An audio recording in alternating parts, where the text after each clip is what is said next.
नमस्कार MSM news Odia रु मु रूपाली बेहेरा आपण मानकु स्वागत जणाई आजिर खबर को विस्तारित रूपे आरंभ करिया को जाउछि।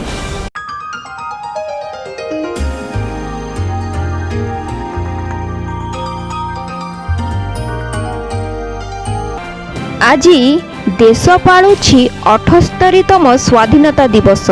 एही अवसर में भुवनेश्वर रे राज्य स्तरीय स्वाधीनता दिवस रे पताका उत्तोलन करिसेंती मुख्यमंत्री मोहन चरण माझी।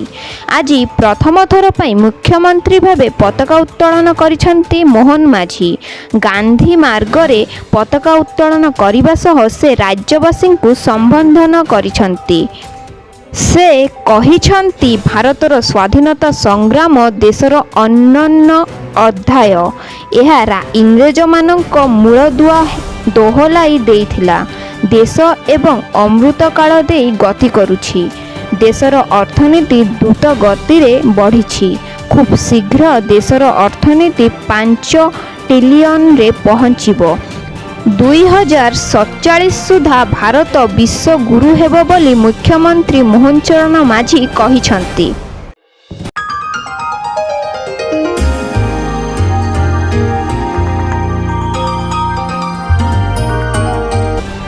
पीएम सूर्यघर मागणा बिजुली योजना। सूर्य मित्र रूपे तालीम नेबे 30,000 युवक। केंद्र सरकार द्वारा आरंभ होइथिबा प्रधानमंत्री सूर्यघर मागणा बिजुली योजना को नहीं खुशीर खबर। उत्तर प्रदेश युवक मानक पई सरकार सृष्टि करिसेंती नुआ सुजोग। राज्यर प्रत्येक घरर छात उपरे सौर पैनेल स्थापनर लक्ष्य हासिल पई 30,000 युवकों को सूर्य मित्र रूपे ट्रेनिंग दिया जिवो।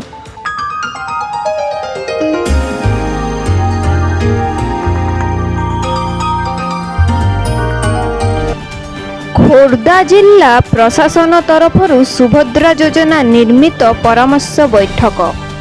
राज्य सरकार महिला और शिशु विकास विभाग तरफरु आज खोर्धा जिले में जिला परिषद सम्मिलन कक्ष में भुवनेश्वर सांसद अपराजिता षडंगी अध्यक्षतार सुभद्रा योजना निर्मित एक परामर्श बैठक अनुष्ठित हो जाइछि। बैठक में अन्य मानक मध्य पूर्वतन मंत्री मनमोहन सामल एवं खोर्धा विधायक प्रशांत कुमार जगदेव उपस्थित रही केंद्र सरकार नुआ योजना सुभद्रा को किपरि सफल करा जिवो से संपर्क में आलोचना करथिले।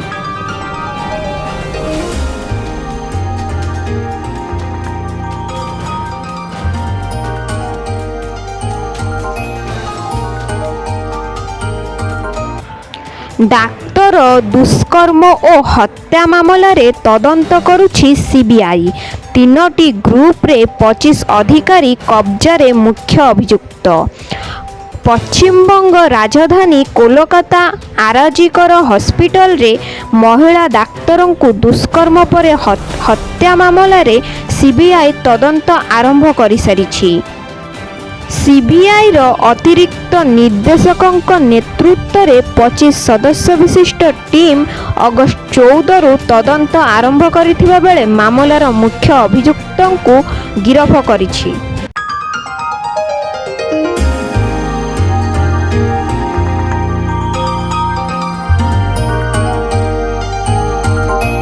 लॉन्च हैला रियलमी रो सबुठारु फास्ट चार्जर।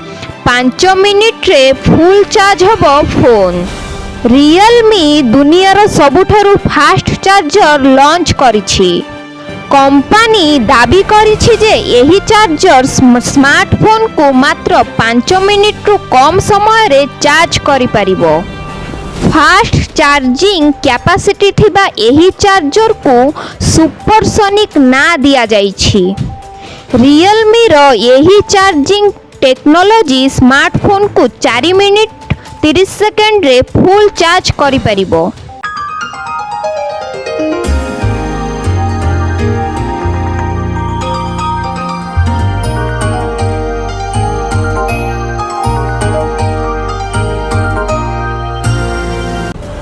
शंख भवन रे 78तम स्वाधीनता दिवस पालित।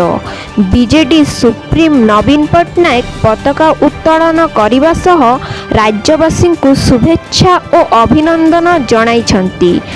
ପରେ ବିଜେଡି ରାଜ୍ୟ କାର୍ଯ୍ୟାଳୟ ସମ୍ମିଳନୀ କକ୍ଷରେ ଆୟୋଜିତ ସଭାରେ ମହାପୁରୁଷମାନଙ୍କର ଫଟୋଚିତ୍ରରେ ମାଲ୍ୟାର୍ପଣ କରିଥିଲେ।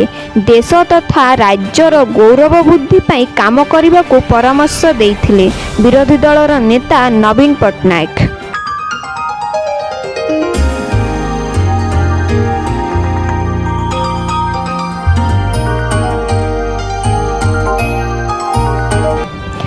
କ'ଣ ଏହି ବାଂଲାଦେଶୀୟ ପ୍ଲାନ୍, ଯାହାକୁ ନେଇ ବଢ଼ୁଛି ଭାରତର ଟେନସନ୍?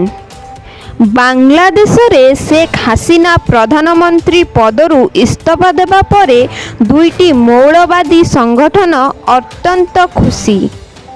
ସେଥିମଧ୍ୟରୁ ଗୋଟିଏ ହେଉଛି ଜମାତ ଇ ଇସ୍ଲାମୀ ଏବଂ ଅନ୍ୟଟି ହେଉଛି ହିଫାଜତ ଇ ଇସଲାମ ବାଂଲାଦେଶ। ଗଣମାଧ୍ୟମ ରିପୋର୍ଟ ଅନୁଯାୟୀ ଏହି ଦିନ ଉଭୟ ସଂଗଠନ ଏକ ନୂତନ ବାଂଲାଦେଶ ଗଠନ ପାଇଁ ଯୋଜନା ପ୍ରସ୍ତୁତ କରୁଛନ୍ତି। ଏହାର କିଛି ଫଟୋ ସୋସିଆଲ ମିଡିଆରେ ମଧ୍ୟ ଭାଇରାଲ ହୋଇଛି।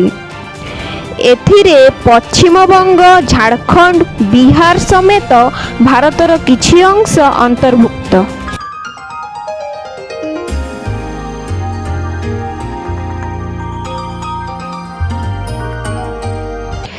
ବିହନ ବଣ୍ଟାରେ ଦୁର୍ନୀତି, 20 କେଜି ବଦଳରେ ମିଳୁଛି 4 କେଜି। ବିହନ ନାଁରେ ଚଳୁ କରିଦେଲେ କୋଟି କୋଟି ଟଙ୍କା। ସୁନ୍ଦରଗଡ଼ ଜିଲ୍ଲା ବାଲିଶଙ୍କରା ବ୍ଲକ ଝିଲ୍ଲିମାଳ ଗାଁର ପାର୍ବତୀ ବେହେରା ପାଖରେ ଘର ଦିହ ଛାଡ଼ିଦେଲେ ଚାଷ ଜମି ବୋଲି କିଛି ନାହିଁ। କିନ୍ତୁ ଆର୍ଟିଆଇ ତଥ୍ୟ କହୁଛି ତାଙ୍କ ନାଁରେ 2 ଏକର ଜମିରେ ବିରି ଚାଷ କରିବା ପାଇଁ 16 କିଲୋ ବିହନ ଦିଆଯାଇଛି।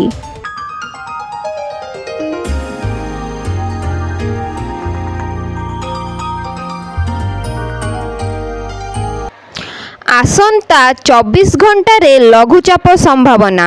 ବାଂଲାଦେଶ ଓ ପଶ୍ଚିମବଙ୍ଗ ଉପକୂଳରେ ସୃଷ୍ଟି ହୋଇଛି ଘୂର୍ଣ୍ଣିବଳୟ। ଏହା ଦକ୍ଷିଣ ପଶ୍ଚିମ ଦିଗରେ ଗତି କରୁଛି। ଘୂର୍ଣ୍ଣିବଳୟ ପ୍ରଭାବରେ ଲଘୁଚାପ ସମ୍ଭାବନା ରହିଛି। ଆସନ୍ତା 24 ଘଣ୍ଟାରେ ଲଘୁଚାପ ସମ୍ଭାବନା ନେଇ ପାଣିପାଗ ବିଭାଗ ପକ୍ଷରୁ ସୂଚନା ଦିଆଯାଇଛି। କେନ୍ଦ୍ର ପକ୍ଷରୁ ଜାରି ବୁଲେଟିନ୍ ଅନୁସାରେ ଗୁରୁବାର ଅର୍ଥାତ୍ ସ୍ୱାଧୀନତା ଦିବସରେ ମୟୂରଭଞ୍ଜ, କେନ୍ଦୁଝର, ସୁନ୍ଦରଗଡ଼, ଦେବଗଡ଼, ସମ୍ବଲପୁର ଓ ଝାରସୁଗୁଡ଼ାର କିଛି ଅଞ୍ଚଳରେ ବର୍ଷାର ପ୍ରଭାବ ଅଧିକ ରହିବ ବୋଲି ଦର୍ଶାଯାଇଛି।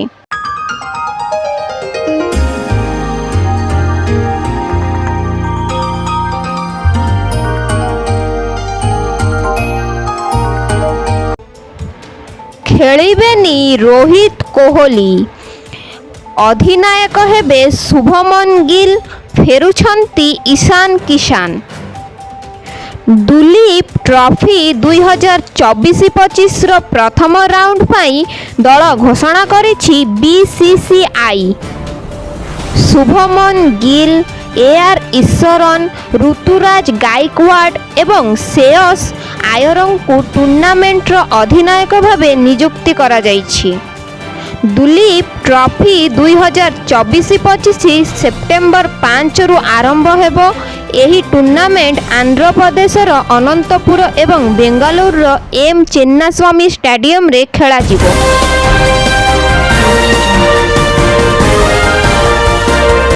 ଯଦି ଆମ ଚ୍ୟାନେଲର ପ୍ରତ୍ୟେକ ଖବର ଆପଣମାନେ ପାଇବାକୁ ଚାହୁଁଛନ୍ତି, ତେବେ ଆମ ଚ୍ୟାନେଲଟିକୁ ସବସ୍କ୍ରାଇବ୍ କରି ବେଲ୍ ଆଇକନ୍କୁ ଅନ୍ କରନ୍ତୁ ଏବଂ ଯଦି ଆମ ଖବର ଆପଣମାନେ ପସନ୍ଦ କରନ୍ତି ତେବେ ଲାଇକ୍, କମେଣ୍ଟ, ସେୟାର କରନ୍ତୁ।